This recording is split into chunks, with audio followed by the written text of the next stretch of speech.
অস্থায়ী সরকারি কর্মচারী তৃণমূল পরিচালিত নেতাকর্মীরা নিয়োগ হয়েছে ভোট গণনা কেন্দ্রে। এই তথ্য এবং অভিযোগ নিয়ে জেলা শাসকের অফিসে পৌঁছলেন হুগলির বিজেপি প্রার্থী লকেট চ্যাটার্জি এবং হুগলি জেলা বিজেপির সভাপতি তুষার মজুমদার সহ অন্যান্য নেতৃত্বরা। এদিন বিকেল 4টে নাগাদ জেলা শাসক না থাকায় সহ জেলা শাসকের হাতে সরকারি অস্থায়ী কর্মচারী তৃণমূলের নেতা কর্মীদের একটি নামের তালিকা হাতে তুলে দেওয়া হয়। সূত্র মারফত জানতে পেরেছি এটা তাদের কাছে গভর্নমেন্ট অফ ওয়েস্ট বেঙ্গলেরই কাগজ আছে। এইখানে আরও এআরওতে রুমে কাউন্টিং রুমে কিছু লোককে যাদেরকে গভর্নমেন্ট অফিসিয়াল বলে অ্যালাউ করা হয়েছে, তার মধ্যে কিছু কিছু নাম আমরা এখান থেকে দেখতে পেয়েছি যে তারা প্রথম কথা কন্ট্রাকচুয়ালে রয়েছে এবং তারা প্রচণ্ডভাবে স্ট্রংলি তৃণমূলের লোক, তৃণমূলের নেতা রয়েছে। এবং সেই জন্য আমরা বলতে এসেছি এখানে যেমন রয়েছে পিন্টু দেবনাথ, তাকে ডিও রাখা হয়েছে। তারা থাকবে হচ্ছে 4 তারিখে তারা বলাগড় অ্যাসেম্বলিতে তারা এআরওর ওই রুমে তারা থাকবে এখানে এবং বিভিন্ন ধরনের তাদের কাজে ডিপ্লয় করা হয়েছে। ইনি টিএমসির নেতা আছেন, এগুলো বার কর। বিভাস মাঝি ডিও দেওয়া হয়েছে তাকে, বিভাস মাঝিকে। তিনি হচ্ছেন টিএমসির একদম সামনের নেতা এবং এবং কন্ট্রাকচুয়ালে তিনি আছেন, ঠিক আছে। তারপরে কমল রঞ্জন চ্যাটার্জি, ইনিও কন্ট্রাকচুয়ালে রয়েছেন, টিএমসির নেতা। ইনি এফজেই আছেন। ইনি হচ্ছেন অ্যাসিস্ট্যান্ট, তাকে কাজ দেওয়া হয়েছে assistant serial number 1 in round wise table wise supply of EVM to EVM transportation officer.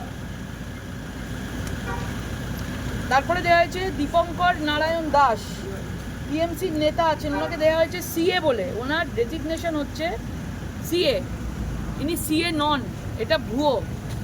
Designation দেওয়া হয়েছে সিএ, উনি ভুয়ো আছেন। এনাকেও অ্যাসিস্ট্যান্ট, এনাকেও সেদিনকে কাজের মধ্যে রাখা হয়েছে ডেটা এন্ট্রিতে। উদয় শঙ্কর ভট্টাচার্য হচ্ছে টিএমসির কোঅর্ডিনেটর কমিটির নেতা আছেন। উদয় শঙ্কর, উনি 65+ ওনার বয়স। ওনাকেও রাখা হয়েছে collecting attendance of counting personal আর আদার স্টাফ।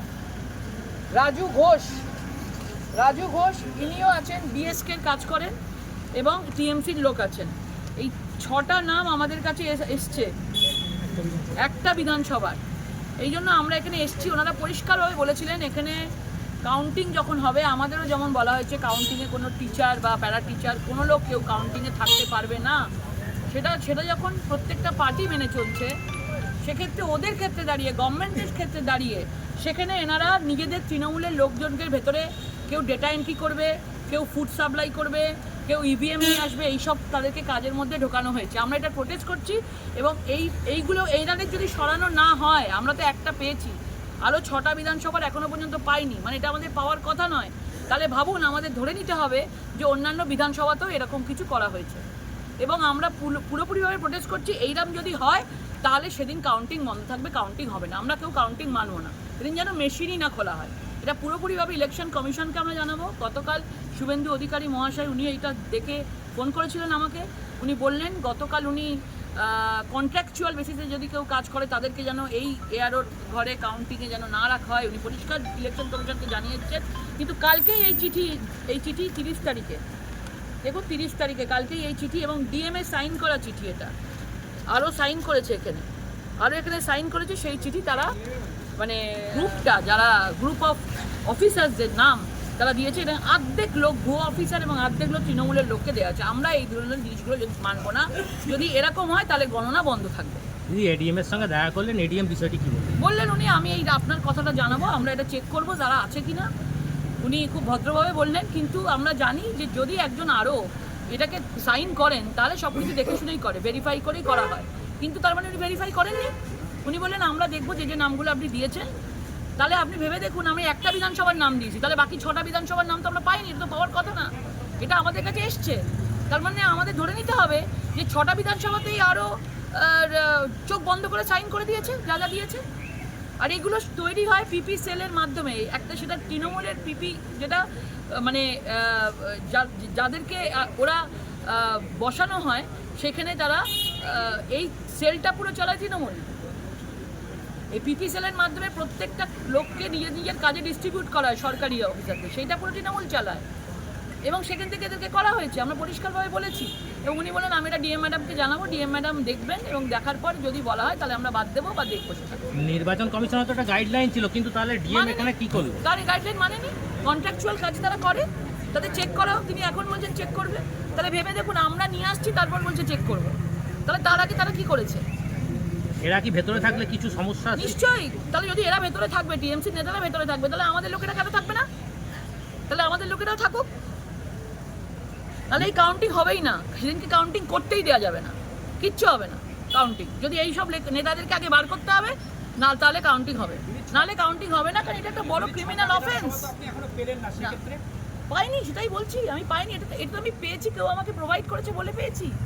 এটা ওনারা নিজেরাই বলছেন এগুলো পাওয়ার কথা না, আবার বলছেন 6টা পারলে নিয়ে আসবো। তাহলে নিয়ে আসবো কী করে? এটা তো পাওয়ার কথা না। আপনারা বলছেন এগুলো আপনাদের দেওয়া যায় না, আবার বলছেন এরকমভাবে আপনারা নিয়ে আসুন।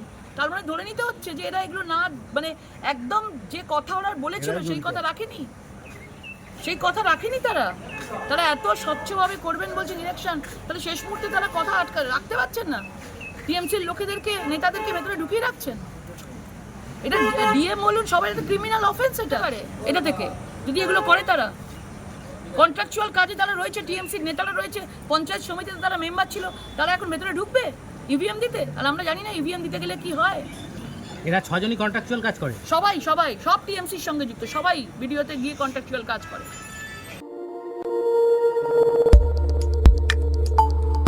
দেখতে থাকুন নিউজ প্রাইম টাইমস, আপনাদের সাথে আপনাদের পাশে।